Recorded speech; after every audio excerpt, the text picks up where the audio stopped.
चढ़ाई, अपना दाहिना हाथ बढ़ाया और अपनी तर्जनी और मध्यमा के साथ साथ अपनी अनामिका और छोटी उंगली को भी एक साथ दबाया। फिर अपने ड्रैगन पंजे से फ्लाइंग स्लैश को पकड़ लिया। ड्रैगन पंजा। साबो ने पहले भी यह चाल इस्तेमाल की थी, लेकिन उसने इसे ड्रैगन से सीखा था। स्टील जैसे कठोर ड्रैगन पंजों से ड्रैगन ने उड़ते हुए स्लैश को रोक लिया। जैसे ही ड्रैगन ने अपना हाथ भींचा, उड़ता हुआ स्लैश उसकी हथेली में ही टूट गया और ड्रैगन का हाथ पूरी तरह से सुरक्षित रहा। हालांकि एक वार से चूकने के बाद एकलव्य वेविल फिर से उछला, अपनी नागिनाता को पकड़े हुए और ड्रैगन की स्थिति की ओर वार किया।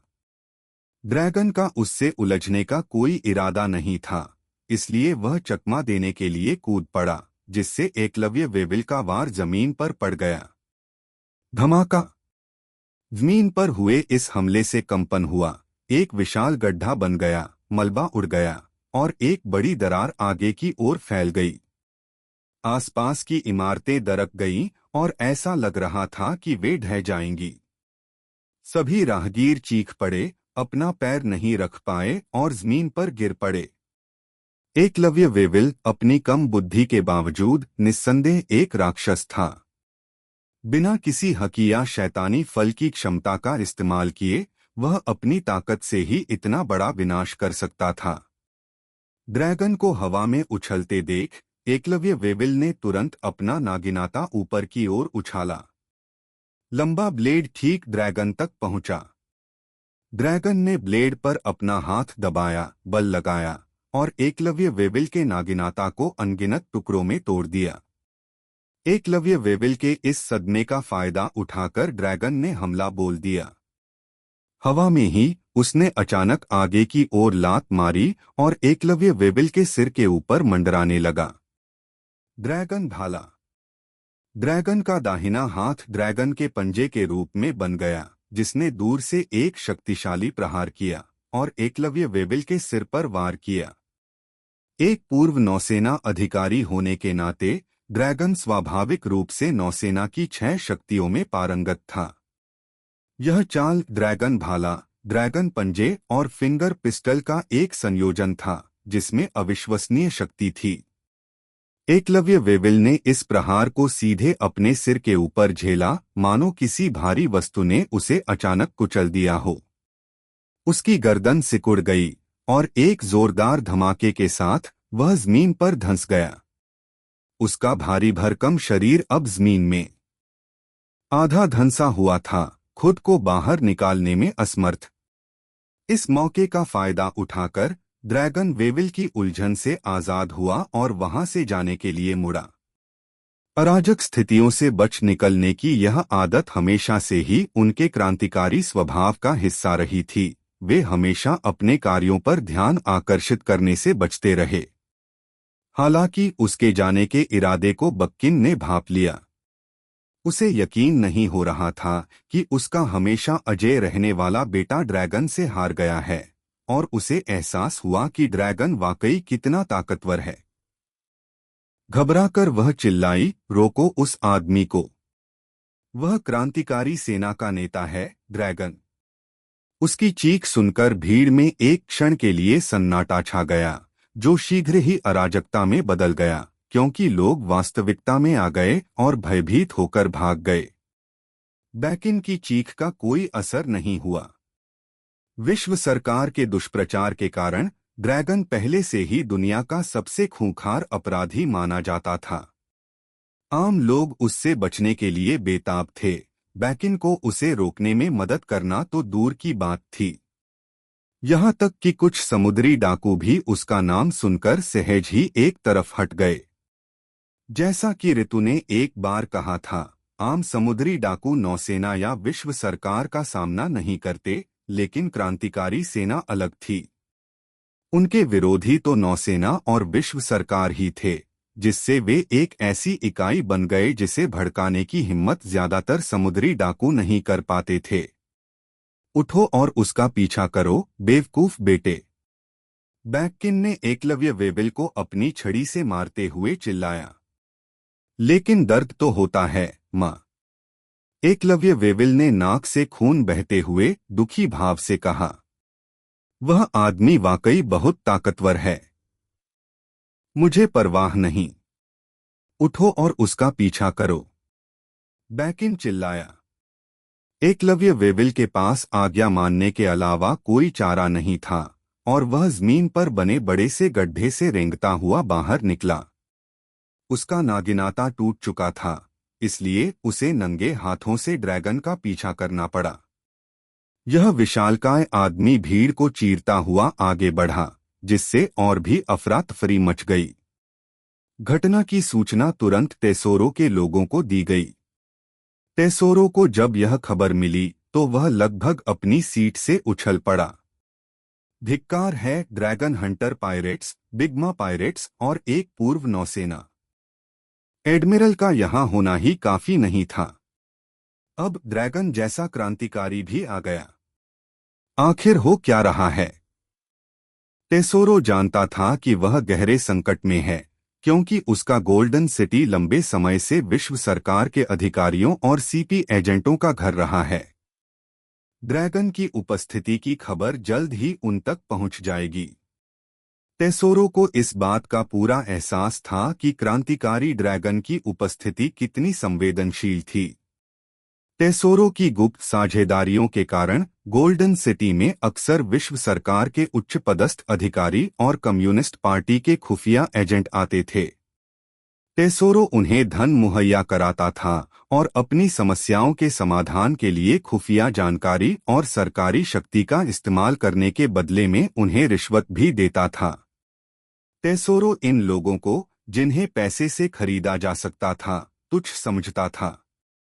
इन लालची लकड़बग्घों को इतना पैसा खिलाया जा सकता था कि वे अपनी शक्ति का इस्तेमाल उसके फायदे के लिए कर सकें। हालांकि वह यह भी जानता था कि अन्य मामलों में ये लोग उसके नियंत्रण में हो सकते हैं, लेकिन क्रांतिकारी सेना से निपटने के मामले में वे समझौता नहीं करेंगे। खासकर ड्रैगन जैसे किसी व्यक्ति के साथ स्थिति और भी विकट थी। अगर इन एजेंटों को ड्रैगन की मौजूदगी का पता चल जाता तो वे उसे पकड़ने के लिए पागल हो जाते। अगर टेसोरो उनकी हरकतों का विरोध करता तो वे तुरंत विश्व सरकार के उच्च अधिकारियों को सूचना दे देते, जिससे उसके विशेषाधिकार रद्द होने का खतरा रहता। टेसोरो क्रांतिकारी सेना को उकसाना नहीं चाहता था, लेकिन जब विश्व सरकार की शक्ति के सामने उसका मुकाबला किया गया तो उसने अंततः विश्व सरकार का पक्ष लेने का निर्णय लिया। क्रांतिकारी सेना की कम प्रमुख प्रकृति के कारण दुनिया के कई लोग इसकी असली ताकत को पूरी तरह से नहीं समझ पाए। हालांकि ड्रैगन को दुनिया का सबसे खतरनाक अपराधी माना जाता था, फिर भी टेसोरो का विश्व सरकार का साथ देना स्वाभाविक था। टेसोरो अच्छी तरह जानता था कि क्रांतिकारी सेना के कुछ सदस्य उसके स्वर्ण नगर में गुप्त रूप से सक्रिय थे। टेसोरो के लिए ये क्रांतिकारी नाली के चूहों जैसे थे, बेहद परेशान करने वाले। अगर वह इस मौके का इस्तेमाल उन्हें खत्म करने के लिए कर सके तो यह बहुत अच्छा होगा। इसलिए उसने तुरंत अपने अधीनस्थों को पूरी तरह से जुटने और ड्रैगन के ठिकाने के लिए पूरे शहर की खोज करने का आदेश दिया। आदेश जारी होने के बाद पांचों बुजुर्गों ने उससे संपर्क किया और उसके निर्णय की सराहना की। उन्होंने उसे ड्रैगन को पकड़ने के लिए गोल्डन सिटी में मौजूद विश्व सरकार के अधिकारियों, कम्युनिस्ट पार्टी के खुफिया एजेंटों और मरीन के साथ पूरा सहयोग करने का निर्देश दिया। गोरोसेई 5 बुजुर्गों ने वादा किया था कि अगर वह ड्रैगन को पकड़ने में कामयाब हो गया तो वे टेसोरो को अकल्पनीय शक्ति प्रदान करेंगे। फोन रखते ही टेसोरो ने उपहास किया। उसे इस बात का पूरा अंदाजा था कि गोरोसेई द्वारा वादा की गई तथाकथित अकल्पनीय शक्ति क्या होगी, शायद गोल्डन सिटी को एक संप्रभु राज्य के रूप में मान्यता देना और उसे राजा बनाना, या ज्यादा से ज्यादा उसे विश्व सरकार से संबद्ध राष्ट्र का दर्जा देना। टेसोरो को यह बात बिल्कुल पसंद नहीं आई। उसकी वर्तमान स्थिति और पद किसी देश से व्यावहारिक रूप से अलग नहीं थे। विश्व सरकार से संबद्ध होना जरूरी नहीं कि बेहतर ही हो। टेसोरो वास्तव में अपनी वर्तमान उत्कृष्ट स्थिति को बनाए रखना चाहता था। हालांकि किसी कारण से ड्रैगन को पकड़ने में विश्व सरकार की सहायता करने का निर्णय लेने के बाद टेसोरो को एक अशुभ संकेत का एहसास हुआ, जैसे कि उसने कुछ अनदेखा कर दिया हो। ड्रैगन अचानक यहाँ क्यों प्रकट हुआ था? क्या उसकी सुनहरी कालकोठरी में कैद क्रांतिकारी सेना के सदस्यों की वजह से? टेसोरो कुछ देर सोचता रहा, लेकिन उसे कुछ समझ नहीं आया। सिर हिलाते हुए उसने सोचा कि अब सोचना बंद कर देना चाहिए। वह सोफे से उठा और उसकी सेवा कर रहे बैकारेट ने उसे सूट पहनने में मदद की। उंगलियां चटकाते हुए टेसोरो बोला, चलो। वह कमरे से बाहर चला गया। उसके पीछे उसके अधीनस्थ बैकारेट, तनाका और बाकी लोग भी थे, और कमरे में केवल एक बैंगनी बालों वाली सुंदर लड़की रह गई। बैंगनी बालों वाली यह सुंदरी कोई और नहीं बल्कि कैरिना थी, जो हाल ही में टेसोरो द्वारा खोजी गई एक बेहद लोकप्रिय गायिका थी। उसे गोल्डन सिटी में एक प्रतिनिधि माना जाता था और वह हमेशा टेसोरो के साथ रहती थी। उसे एक महत्वपूर्ण अधीनस्थ माना जाता था। हालांकि चूंकि कैरिना में युद्ध कौशल नहीं था, इसलिए टेसोरो ने इस बार उसे पीछे छोड़ने का फैसला किया। टेसोरो के जाने के बाद कैरिना की आंखों में चालाकी चमक उठी। कमरे में कम पहरेदारों को देखकर वह उठी और चुपचाप बाहर निकल गई। कमरे से बाहर निकलते समय कैरिना ने विभिन्न निगरानी कैमरों से सावधानी पूर्वक बचते हुए जानबूझकर अंधे स्थानों का चयन किया और सीधे उस होटल की ओर चल पड़ी जहां ड्रैगन हंटर समुद्री डाकू ठहरे हुए थे। जबकि टेसोरो अपने आदमियों के साथ पूरे शहर में ड्रैगन की तलाश कर रही थी, बैक्किन भी अपने बेटे एकलव्य वेविल को साथ लेकर ड्रैगन का पता लगाने के लिए शहर भर में घूम रही थी। एकलव्य वेविल को ड्रैगन द्वारा पहले ही जमीन पर पटक दिए जाने के कारण वे ड्रैगन का पता नहीं लगा पाए और केवल सामान्य दिशा ही जान पाए कि वह कहाँ गया था। इससे बैक्किन बहुत निराश हो गई और उसे अपनी याददाश्त के आधार पर खोज करनी पड़ी। हालांकि अपनी अस्तव्यस्त खोज के दौरान अनजाने में उनकी मुलाकात किसी से हो गई। वह व्यक्ति पूर्व एडमिरल आओकीजी थे। आओकीजी सूर्या और अपने साथियों के साथ एक रेस्टोरेंट में खाना खाकर बाहर निकले ही थे कि सड़कों पर अफरा तफरी मची हुई थी। गोल्डन सिटी के पहरेदार हर जगह कुछ न कुछ ढूंढ रहे थे। आओकीजी को यह अजीब लगा, क्योंकि गोल्डन सिटी की सुरक्षा व्यवस्था बहुत अच्छी मानी जाती थी। जब वे इस बात पर अटकले लगा रहे थे कि क्या हुआ था, एकलव्य वेविल अपनी मां बैक्किन को कंधे पर उठाए उनके पास से गुजरा। जैसे ही आओकीजी ने एकलव्य वेविल को देखा, उनकी पुतलियां तेजी से सिकुड़ गईं। आओकीजी ज़ेफायर के छात्र थे और दूसरों के विपरीत हमेशा उनका बहुत सम्मान करते थे। जब ज़ेफायर के नौसैनिक प्रशिक्षण जहाज पर हमला हुआ और अपराधी ने उनका दाहिना हाथ काट दिया, तो पूरी नौसेना हिल गई। उन्होंने दुनिया भर में अपराधी की तलाश के लिए बड़ी संख्या में कर्मियों को तैनात किया। दुर्भाग्य से अपराधी नौसेना की पहुंच से बाहर न्यू वर्ल्ड में छिपा रहा। कुछ समय बाद खोज बंद करनी पड़ी। हालांकि वे अपराधी की पहचान एकलव्य वेविल के रूप में करने में सफल रहे। उसे पकड़ने के नौसेना के प्रयास धीरे धीरे कमजोर पड़ते गए और अंततः असफल रहे। इसका एक कारण एकलव्य वेविल की अपार शक्ति और दूसरा उसकी विशिष्ट अर्धचंद्राकार मूंछें थीं। उस समय एकलव्य वेविल और एकलव्य न्यूगेट व्हाइटबर्ड के बीच के वास्तविक संबंध को पूरी तरह समझे बिना नौसेना ने ज्यादा जोर लगाने की हिम्मत नहीं की। इसके अतिरिक्त विश्व सरकार की कुछ गुप्त योजनाएं भी हो सकती थीं। इन सभी कारणों से यह आधी अधूरी और अंततः असफल खोज हुई। आओकीजी को हमेशा इस बात का गहरा अफसोस रहा था कि वह अपने गुरु ज़ेफिर का बदला नहीं ले सका। अब अचानक यहाँ एकलव्य वेविल को पाकर वह खुद को कैसे रोक पाता? बिना सोचे समझे वह तुरंत एकलव्य वेविल के पीछे भागा और तेजी से उसके पीछे पहुंचकर उसकी पीठ के निचले हिस्से में जोरदार लात मारी। धमाका! एकलव्य वेविल का विशाल शरीर आओकीजी की शक्तिशाली किक से दूर उड़ गया, गुब्बारे की तरह जमीन पर उछल रहा था और हर वार के साथ फुटपाथ पर दरारें पड़ रही थीं। क्रोध से भरी आओकीजी ने स्वाभाविक रूप से जोरदार प्रहार किया। एकलव्य वेविल के कंधे पर बैठी बैककिन उछलकर जमीन पर गिर पड़ी, मानो उसकी बूढ़ी कमर लगभग टूट गई हो। हालांकि इस लात से एकलव्य वेविल को कोई चोट नहीं लगी। वह गुस्से से दहाड़ते हुए जमीन से उठा और उसकी कमर के उस हिस्से से बर्फ के बड़े बड़े टुकड़े गिरने लगे जहां आओकीजी ने उसे लात मारी थी और जमा दिया था। तुम कौन हो? तुमने मुझ पर चुपके से हमला क्यों किया? एकलव्य वेविल, जिसकी नाक से बलगम बह रहा था और आंखों में आंसू थे, गुस्से से आओकीजी पर चिल्लाया। तभी उसने अपनी मां बैकिन को गिरकर कांपते हुए देखा। वह जल्दी से दौड़कर गया और उसे उठाने में मदद की। ताशिगी और कुइना अपनी तलवारों की मूठ पकड़े आओकीजी के पीछे आ गए। मुंह में सिगार लिए सूर्या ने धीरे से आओकीजी से कहा, एडमिरल कुजान, इस जगह को विश्व सरकार ने एक असैन्य क्षेत्र के रूप में मान्यता दी है। क्या यहाँ युद्ध करना वाकई उचित है? लेकिन आओकीजी ने सूर्या को कोई जवाब नहीं दिया।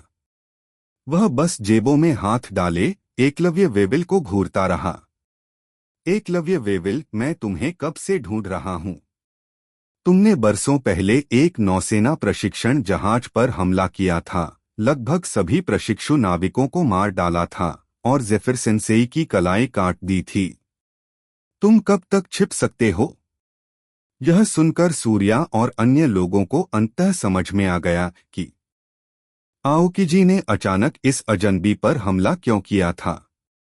यह समझते हुए कि उनके सामने खड़ा आदमी वही समुद्री डाकू था जिसने नौसेना के प्रशिक्षण जहाज पर हमला किया था, सूर्या और बाकी लोग तुरंत आओकीजी के साथ हो लिए।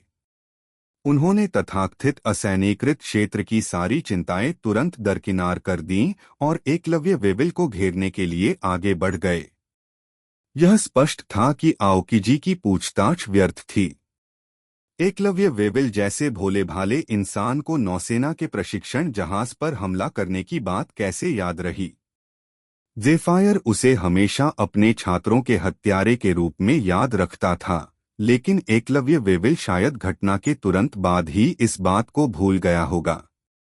इसके अलावा उसे जरा भी अंदाजा नहीं था कि जिस व्यक्ति ने उसे लात मारी है वह एक पूर्व नौसेना एडमिरल है। इसलिए अपनी मां बैकिन को उठाने के बाद उसने गुस्से से अपनी मुट्ठियां भींच लीं और आगे बढ़कर आओकीजी को मार डालने की तमन्ना से। सौभाग्य से बैककिन ने समय रहते प्रतिक्रिया दी और एकलव्य वेविल को तुरंत रोक दिया। वह आओकीजी पर चिल्लाई, आओकीजी, तुम क्या कर रहे हो? अब तुम नौसेना में नहीं हो, तुम्हें मेरे बेटे को गिरफ्तार करने का कोई अधिकार नहीं है। आप कौन हैं? आओकीजी ने भौहें चढ़ाते हुए बैककिन से पूछा। आओकीजी को यह अजीब लगा। उसे याद आया कि जब विश्व सरकार ने सीपी इंटेलिजेंस के जरिए एकलव्य वेविल की जांच की थी तो उन्होंने उसके साथ किसी बूढ़ी औरत के होने का जिक्र तक नहीं किया था। मैं? बक्किन की आंखें धूप के चश्मे के पीछे से चमक उठीं और वह अचानक हंस पड़ी। अपने बगल में बैठे एकलव्य वेविल की ओर इशारा करते हुए उसने कहा, जरा उसकी तरफ तो देखो। देख नहीं रहे? क्या देखा? आओकीजी ने अभी भी भौहें चढ़ाते हुए पूछा। मूछें। मेरा बेटा व्हाइट बियर्ड एकलव्य न्यूगेट की जैविक संतान है, बैकिन ने अपनी बेंत पटकते हुए कहा। और मैं वो औरत हूं जिसे व्हाइट बियर्ड सबसे ज्यादा प्यार करता था। अगर तुमने हमारे खिलाफ कोई कदम उठाने की हिम्मत की तो व्हाइट बियर्ड पायरेट्स तुम्हें बचकर नहीं जाने देंगे। चूंकि व्हाइट बियर्ड अभी जिंदा था, इसलिए जब भी लोग एकलव्य वेविल और व्हाइटबियर्ड के रिश्ते के बारे में अटकलें लगाते तो बैकिन अक्सर अस्पष्ट रहती थी। वह न तो इसकी पुष्टि करती थी और न ही खंडन, दूसरों को अनुमान लगाने के लिए छोड़ देती थी। लेकिन अब आओकिजी के डर से उसने बेशर्मी से यह झूठ बोल दिया, इस उम्मीद में कि इससे आओकिजी डर जाएंगे और उनके खिलाफ कोई कदम उठाने से बचेंगे। जैसे ही उसने यह झूठ बोला, न सिर्फ आओकिजी और सूर्या दंग रह गए, बल्कि एकलव्य वेविल भी हैरान रह गया। क्या सच में, माँ? एकलव्य वेविल ने नीचे देखते हुए जल्दी से पूछा। क्या मैं सच में व्हाइटबियर्ड का बेटा हूँ? हालांकि एकलव्य वेविल सरल स्वभाव का था, उसने यों को व्हाइटबियर्ड के बारे में सुना था। अब अचानक अपनी माँ को यह कहते हुए सुनकर कि वह व्हाइटबियर्ड का बेटा है, वह तुरंत उत्साहित हो गया। इस बिंदु पर बैकिन के पास अपनी कहानी पर अड़े रहने के अलावा कोई विकल्प नहीं था। उसने व्हाइटबियर्ड की एक तस्वीर निकाली और एकलव्य वेविल को दिखाते हुए कहा, जरूर, जरा देखो तो तुम दोनों कितने मिलते जुलते हो। तुम उसके जैविक पुत्र कैसे नहीं हो सकते? सच में हम एक जैसे दिखते हैं, बिल्कुल आईने में देखने जैसा। एकलव्य वेविल पूरी तरह से मूर्ख बन गया। आओकिजी ने बाकिन और एकलव्य वेविल के प्रदर्शन को अवाक भाव से देखा, उन्हें यह बेहद हास्यास्पद लगा। एक पूर्व एडमिरल होने के नाते व्हाइटबियर्ड के बारे में नौसेना की जांच से उन्हें अच्छी तरह पता था कि एकलव्य न्यूगेट का कोई सीधा रक्त संबंधी नहीं था। व्हाइटबियर्ड स्वयं एक अनाथ था, इसीलिए उसने समाज द्वारा इसी तरह त्यागे गए अन्य लोगों को भी अपने साथ लिया और उन्हें अपना पुत्र बना लिया। नौसेना में अपने व्यापक अनुभव के आधार पर आओकिजी का मानना था कि समुद्री डाकू बनने के पीछे आमतौर पर कोई न कोई अंतर्निहित कारण जरूर होता है। दुष्ट जन्म से ही लोग दुर्लभ होते हैं, ज्यादातर उनके परिवेश का प्रभाव ही उन्हें आकार देता है। उदाहरण के लिए, एक और महत्वपूर्ण समुद्री डाकू बिग मा को बचपन में ही उनके परिवार ने त्याग दिया था। योंको बनने के बाद उन्होंने भी अपना परिवार बनाया, लेकिन व्हाइटबियर्ड के विपरीत उन्होंने ऐसा अपने बच्चों को खुद जन्म देकर किया, जिससे उनकी संतानें वास्तव में उनकी अपनी बन गईं। तो आओकिजी को बक्किन की बकवास पर जरा भी यकीन नहीं हुआ। उसने सोचा कि अगर बक्किन ने एकलव्य वेविल को बड़ी माँ का बेटा बताया होता तो शायद बात ज्यादा विश्वसनीय होती। दोनों इतने मोटे और बदसूरत थे। बक्किन के साथ और बातें बर्बाद न करना चाहती थीं, इसलिए आओकिजी नीचे बैठ गईं और उनका हाथ जमीन पर दबा दिया। ठंडी हवा का झोंका आया और बर्फ तेजी से जमीन पर बक्किन की तरफ फैल गई। अपने बेटे से बात करते हुए अचानक बक्किन को आओकिजी ने बर्फ की एक मूर्ति में जमा दिया। माँ! एकलव्य वेविल घबरा गया जब उसने अपनी माँ को बर्फ की मूर्ति में बदलते देखा। उसे समझ नहीं आ रहा था कि क्या करे। आओकिजी का आधा शरीर बर्फ में बदल चुका था और उससे निकलती ठंडी हवा ने पूरी गली का तापमान गिरा दिया था। वह उठा और एकलव्य वेविल की ओर चल पड़ा। आओकिजी ने कहा, जेफिरसन से ही आपको बंदी बनाकर कैद देखकर प्रसन्न होंगे। तुम मैं तुम्हें मार डालूंगा, टुकड़े टुकड़े कर दूंगा। एकलव्य वेविल ने मुट्ठियां भींच लीं और गुस्से में आओकिजी पर चिल्लाया। जैसे ही ऐसा लगा कि दोनों के बीच लड़ाई शुरू होने वाली है, अचानक काले कपड़े पहने कई लोग आसपास की सड़कों से आ गए, बंदूकें निकाल लीं और दोनों पक्षों को घेर लिया। क्या हो रहा है? ताशिगी ने अपनी तलवार निकाली, काले कपड़े पहने इन लोगों से सावधान।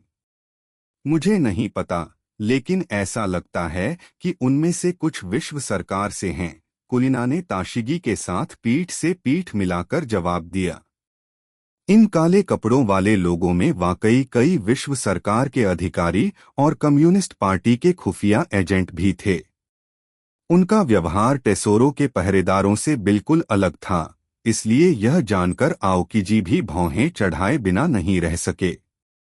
टेसोरो प्रकट हुआ, कोट और धूप का चश्मा पहने हुए। उसके साथ एक विश्व सरकार का अधिकारी भी था जिसने काली टोपी पहनी हुई थी और उसकी आंख के कोने पर एक निशान था। वे दोनों साथ साथ आओकीजी की ओर चल पड़े। सर आओकीजी, मुझे माफ करना, आपको बीच में रोककर टेसोरो ने मुस्कुराते हुए कहा। वह बुढ़िया शायद परेशान करने वाली हो, लेकिन एक बात में वह गलत नहीं थी, अब आप एडमिरल नहीं रहे। लीजिए, आपको कानून लागू करने का कोई अधिकार नहीं है। तो क्या? आओकीजी ने भौहें चढ़ाई। यह आदमी एक समुद्री डाकू है और नौसेना के जहाज पर हमला करने वाला अपराधी है। क्या तुम उनकी रक्षा करोगे? अरे, किसी की सुरक्षा का फैसला करना मेरे बस की बात नहीं है। टेसोरो ने बेपरवाही से हाथ फैलाए। सर सोलोमन तुम्हें समझाएंगे। टेसोरो के बगल में खड़ा सरकारी अधिकारी सोलोमन अपने हाथ पीछे करके आगे बढ़ा और आओकीजी से गंभीरता से बोला, सर कुजान, हमें अभी अभी सूचना मिली है कि क्रांतिकारी नेता ड्रैगन गोल्डन सिटी में प्रकट हुआ है। जिन दो लोगों को आप पकड़ना चाहते हैं वे गवाह हैं, इसलिए दुर्भाग्य से हम इस मामले को अपने हाथ में ले रहे हैं। ड्रैगन नाम सुनकर आओकीजी दंग रह गया। हाँ? सोलोमन ने सिर हिलाया। ड्रैगन पर कब्जा करने के हमारे अभियान में बाधा डालने वाले किसी भी व्यक्ति को क्रांतिकारी सेना का सहयोगी माना जाएगा। इसलिए श्रीमान कुजान, आपको समझदारी से काम लेना चाहिए। जैसा कि लॉर्ड टेसोरो ने कहा था, अब आप नौसेना में नहीं हैं और यहां आपका कोई अधिकार नहीं है। आओकीजी ने सूर्या और बाकियों की तरफ देखा और पाया कि वे सब उसे ही देख रहे थे। वह झिझका। हालांकि आओकीजी ने नौसेना छोड़ दी थी, इसका मतलब यह नहीं था कि उन्होंने उसके खिलाफ विद्रोह कर दिया था। उनका मानना था कि नौसेना अपना रास्ता भटक गई है और उनका जाना दुनिया के उन हिस्सों की खोज करने के लिए था जहां नौसेना नहीं पहुंच सकती थी और नौसेना के लिए मुक्ति का रास्ता तलाशना था। अगर यहां एकलव्य वेविल को लेकर उनका विश्व सरकार से टकराव होता तो इसका मतलब यह होता कि विश्व सरकार उन्हें दुश्मन मान लेती और उनके पास वापस लौटने का कोई रास्ता नहीं बचता। इसलिए आओकीजी पीछे हट गए, एक तरफ हट गए और सूर्या और अन्य लोगों को विश्व सरकार के एजेंटों के साथ संघर्ष से बचने का संकेत दिया। हालांकि आओकीजी पीछे हट गए, लेकिन इसका मतलब यह नहीं था कि एकलव्य वेविल अपने सरल मन से पीछे हटना जानता था। गुस्से से दहाड़ते हुए उसने आसपास के हथियारबंद लोगों को नजरअंदाज किया और आओकीजी को मारने के इरादे से आगे बढ़ा। ड्रैगन ने उसका नागिनाता तोड़ दिया था, जिससे वह बिना हथियार के रह गया था। हालांकि इससे उसकी खतरनाक क्षमता कम नहीं हुई, लेकिन टेसोरो वही था। वह एकलव्य वेविल को अपने सामने मुसीबत खड़ी करने नहीं दे सकता था। टेसोरो ने अपने अंगूठी से लदे हाथ से एकलव्य वेविल की ओर धीरे से दबाव डाला। अचानक वेविल के शरीर से सुनहरा तरल रिसने लगा और तेजी से उसे अपनी चपेट में ले लिया। क्या? यह क्या है? एकलव्य घुन चौंका और बुरी तरह छटपटाया। हालांकि उसकी अपार शक्ति का उस सुनहरे द्रव पर कोई असर नहीं हुआ। जल्द ही उसका पूरा शरीर उस द्रव से ढक गया। वह द्रव जम गया और उसे गतिहीन कर दिया। इससे टेसोरो के इस क्षेत्र के स्वामी होने का फायदा जाहिर होता था। दरअसल स्वर्ण नगरी में प्रवेश करने वाला हर व्यक्ति बंदरगाह पर एक सुरंग से होकर गुजरता था जहां अनगिनत सुनहरी धूल के कण ऊपर से धीरे धीरे गिरते थे। बहुत से लोग इस बात से अनजान थे कि यह सुनहरी धूल दरअसल टेसोरो के स्वर्ण फल की शक्ति थी। यह चमकदार सुनहरी धूल एक बार किसी व्यक्ति पर जम जाने के बाद धीरे धीरे उसके शरीर में समा जाती थी। जब टेसोरो को जरूरत होती तो वह आसानी से इस सुनहरी धूल को तरल रूप में ढालकर किसी को भी बिना किसी प्रयास के स्थिर कर सकता था। इसके अलावा शैतान फल की शक्ति से बना यह सोना टेसोरो की जागृत क्षमताओं के कारण अविनाशी था। कोई भी शक्ति इसे तोड़ नहीं सकती थी। केवल समुद्री जल में डूबने से ही इस जादुई सोने की शक्ति नष्ट हो सकती थी। स्वाभाविक रूप से लोगिया प्रकार की क्षमता वाले उपयोगकर्ता अपनी अंतर्निहित तरलता के कारण इस सोने की धूल की घुसपैठ से अछूते थे। इसी तरह ईशान जैसा कोई व्यक्ति जो लपटों को नियंत्रित कर सकता था, टेसोरो की सोने की धूल को भी पिघला सकता था। हालांकि एकलव्य वेविल स्पष्ट रूप से इन अपवादों में से नहीं था और उसे टेसोरो ने शीघ्र ही वश में कर लिया। यद्यपि एकलव्य वेविल शांत हो गया, लेकिन आओकीजी की अभिव्यक्ति अचानक गंभीर हो गई। उसने टेसोरो की चाल साफ देखी थी। सोना एकलव्य वेविल के शरीर से ही निकला था। आओकीजी टेसोरो की स्वर्ण फल शक्तियों से वाकिफ था। उसे पता था कि वह सोने को नियंत्रित तो कर सकता है, लेकिन उसे हवा से नहीं बना सकता। तो एकलव्य वेविल के पास सोना कहाँ से आया?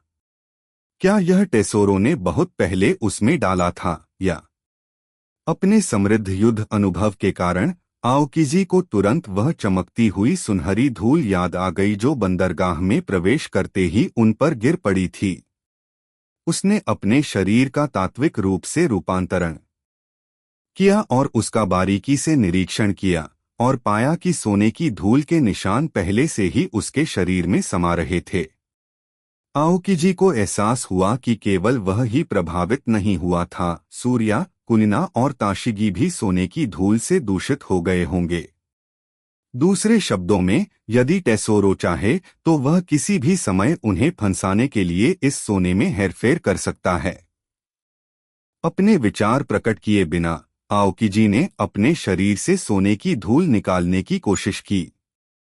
वह ऐसा करने में कामयाब रहा, जिससे यह संकेत मिला कि सूर्या भी ऐसा कर सकता है, लेकिन कुइना और ताशिगी ऐसा नहीं कर पाएंगे। किसी और के नियंत्रण में होने का एहसास सुखद नहीं था। हालांकि अब आओकीजी के सामने एक और गंभीर समस्या थी। अगर टेसोरो ने बंदरगाह पर ऐसा जाल बिछाया था, तो क्या इसका मतलब यह था कि ड्रैगन भी प्रभावित हुआ था? अगर ड्रैगन उस बंदरगाह से अंदर आया होता, तो सोने की धूल उसके शरीर में भी होती।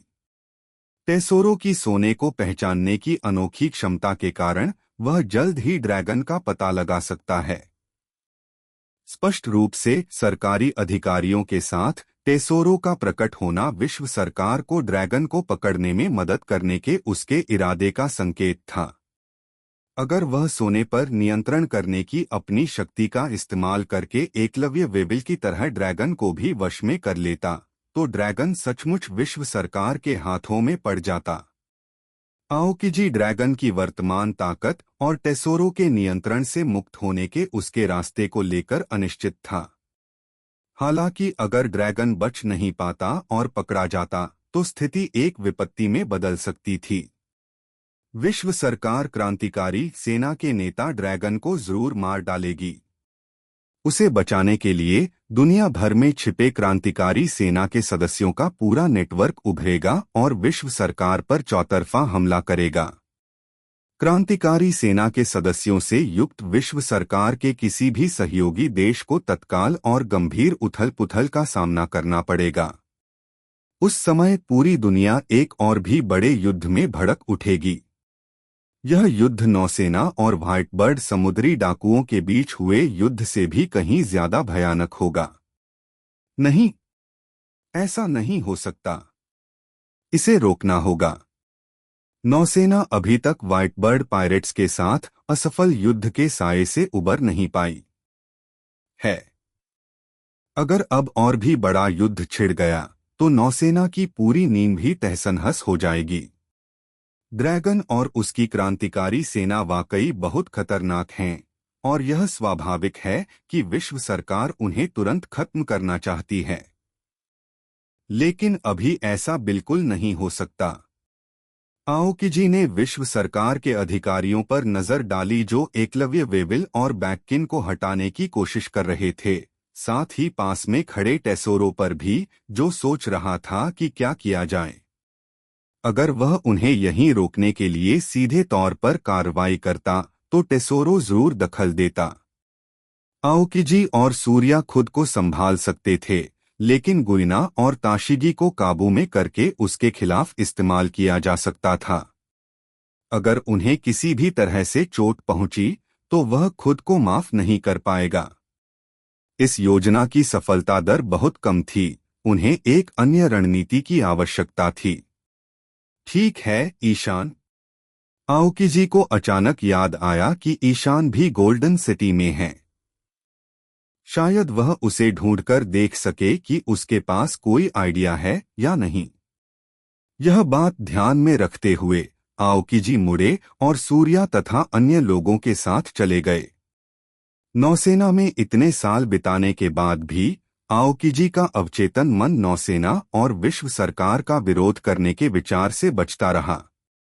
इस समय ईशान के बारे में सोचना शायद उनसे सीधे भिड़े बिना समाधान ढूंढने का उनका तरीका था।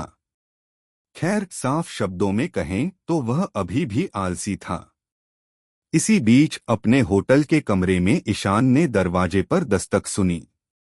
ईशान ने सोचा कि ऋतु या एनेल लौट रहे होंगे, उसने ज्यादा ध्यान नहीं दिया।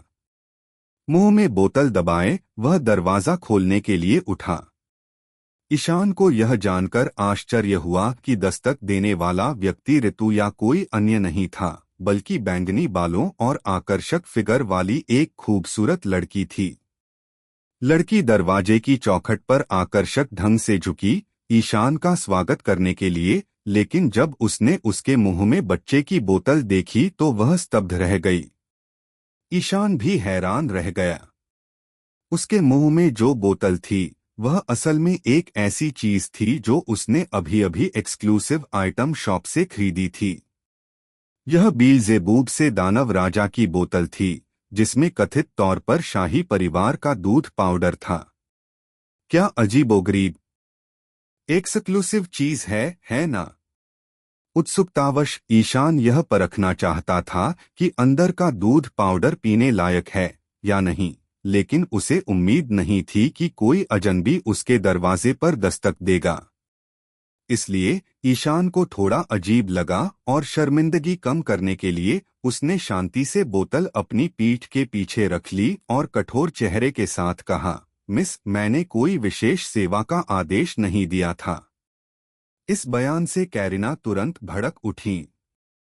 अब वह गोल्डन सिटी की एक बेहद लोकप्रिय गायिका थीं और उन्हें यकीन नहीं हो रहा था कि किसी ने उन्हें विशेष सेवाएं देने वाली गायिका समझ लिया है। सौभाग्य से ईशान ने उसे फटने के बारे में देखा और अचानक याद करने का नाटक किया। ओह, यह आप हैं। आप टेसोरो के अधीन काम करने वाली गायिका हैं ना? ईशान की त्वरित सोच ने कुछ ही समय में अजीब स्थिति को शांत कर दिया। इससे कैरिना को राहत मिली। कम से कम इस कुख्यात काले अजगर ईशान ने उसे पहचान लिया, वरना उसे समझ नहीं आता कि बातचीत कैसे आगे बढ़ाएं। अपनी पहले वाली झुंझलाहट को दबाते हुए उसने मुस्कुराते हुए कहा, भगवान ईशान, क्या आप मुझे अंदर बैठने के लिए नहीं बुलाएंगे? ईशान ने दालान में झांका तो देखा कि कैरिना सचमुच अकेली थी। वह एक तरफ हट गया और उसे अंदर आने दिया। दरवाजा बंद करने के बाद ईशान ने देखा कि कैरिना आलस से सोफे पर बैठी है। उसके हल्के कपड़ों के नीचे से उसका आकर्षक रूप थोड़ा बहुत दिखाई दे रहा था। चेहरे पर अजीब सी नजर डालते हुए उसने पूछा, टेसोरो ने तुम्हें यहाँ नहीं भेजा है ना? ईशान ने गलत समझा। उसने सोचा कि टेसोरो ने बैकारेट को अप्रभावी पाते हुए उस पर सौंदर्य जाल का उपयोग करने के लिए एक अन्य महिला को भेजने का फैसला किया।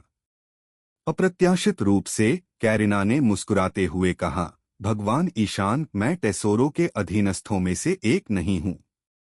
ओह! ईशान की दिलचस्पी बढ़ गई। उसे याद आया कि कैरिना कभी नैना की सहकर्मी थी, जो एक खजाना चोर थी।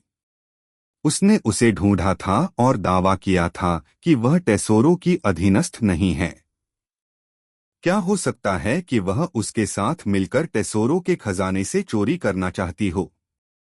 निश्चित रूप से, कैरिना मुस्कुराई और बोली, मैंने सुना है कि आपने टेसोरो के साथ 20 बिलियन बेरीज की बड़ी रकम के लिए सोने का आदान प्रदान किया है, क्या यह सच है?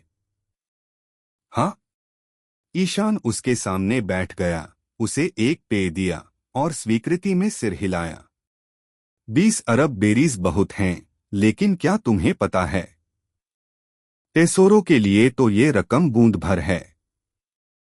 कैरिना ने कहा, सोने की तो बात ही छोड़ो, उसके पास तो 500 अरब बेरीज नकद हैं। 500 अरब, ये तो बहुत है। ईशान ने मुस्कुराते हुए अपने ड्रिंक का एक घूंट लिया। लेकिन इसका मुझसे क्या लेना देना? मेरे साथ मिलकर बड़ा स्कोर बनाने के बारे में क्या ख्याल है? कैरिना ने खुद को सहारा दिया, एक हाथ कॉफी टेबल पर रखा, ठुड्डी हथेली पर टिकाई और ईशान की तरफ देखने लगी। मैं तुम्हें खजाने का ठिकाना बता दूंगी। जब तुम लूट का माल ले लो तो बस मुझे उसका 10% दे देना। ईशान ने उसकी ड्रेस के नीचे उभरे हुए क्लीवेज पर नजर डाली और मन ही मन सोचा कि यह तो काफी बड़ा है, रीजू और ऋतु के बराबर। हालांकि उसे कैरिना की बातों पर जरा भी भरोसा नहीं था। अगर वह सचमुच उसके साथ टीम बनाने को राजी हो जाता तो वह पलटकर उसे बेच सकती थी, जबकि वह टेसोरो के खजाने पर हमला कर रहा था।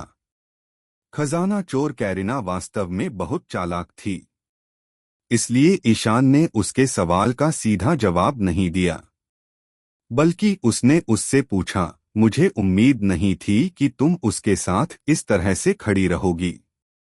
लेकिन क्या तुम्हें इस बात का डर नहीं है कि कहीं टेसोरो मेरे पास आकर तुम्हें पकड़ न ले? कैरिना खिलखिलाकर हंसी, अब उसके पास मुझसे उलझने का समय नहीं है। क्रांतिकारी नेता ड्रैगन यहाँ स्वर्ण नगरी में प्रकट हो गया है। वह और विश्व सरकार उस रहस्यमय क्रांतिकारी की तलाश में शहर में व्यस्त हैं, इसलिए कुछ देर के लिए गायब हो जाने से उसका शक नहीं बढ़ेगा। हालांकि जैसे ही उसने बोलना समाप्त किया, उसने देखा कि ईशान उसे बड़ी बड़ी आंखों से घूर रहा था। तुमने अभी क्या कहा? ड्रैगन यहाँ है। हूँ। तुम्हें पता नहीं था? कैरिना ने आश्चर्य से कहा। गोल्डन सिटी इस समय अराजकता में है। ईशान को कैसे पता चल सकता था? वह पिछले 2 दिनों से अपने कमरे में बंद होकर ताश खेलने में व्यस्त था। आलीशान होटल के कमरे में बेहतरीन साउंड प्रूफिंग थी, इसलिए उसे पता ही नहीं चला कि बाहर क्या हो रहा है। और तो और ये घटनाएं अभी अभी घटी थीं। ड्रैगन हंटर पायरेट्स के जो सदस्य बाहर थे, उन्हें शायद अभी अभी पता चला होगा और उन्हें अभी तक ईशान को बताने का समय नहीं मिला होगा। कैरिना से यह चौंकाने वाली खबर सुनकर ईशान का अब उससे झगड़ा करने का मन नहीं हुआ। उसने तुरंत अपनी जेब से छोटा ट्रांसपोंडर घोंघा निकाला और मगरमच्छ से संपर्क किया। लगता है ये सच है, मगरमच्छ ने दूसरी तरफ से जवाब दिया। मैं सोच रहा था कि टेसोरो के इतने सारे आदमी सड़कों पर क्यों हैं, और उनमें विश्व सरकार के कुछ एजेंट भी थे। मैं उन लोगों की बदबू 1 मील दूर से सूंघ सकता था। इतने बड़े हंगामे में शायद कुछ बड़ी घटना घटी है। सभी को तुरंत यहां वापस लाओ। ईशान ने मगरमच्छ को निर्देश दिया। ठीक है, आप कप्तान हैं, आप ही फोन करें। मगरमच्छ ने उदासीनता से जवाब दिया और फिर फोन रख दिया। गोल्डन सिटी की एक इमारत की छत पर मगरमच्छ अपने सिगार को काटते हुए नीचे सड़क पर काले कपड़े पहने लोगों की भीड़ को देख रहा था। उसने व्यंग्यात्मक लहजे में कहा, अब यह दिलचस्प होने वाला है। ईशान रिवॉल्यूशनरी आर्मी में है, और अब जब रिवॉल्यूशनरी आर्मी का नेता ड्रैगन यहां आ गया है और उसकी स्थिति उजागर हो गई है, जिसके लिए तलाशी अभी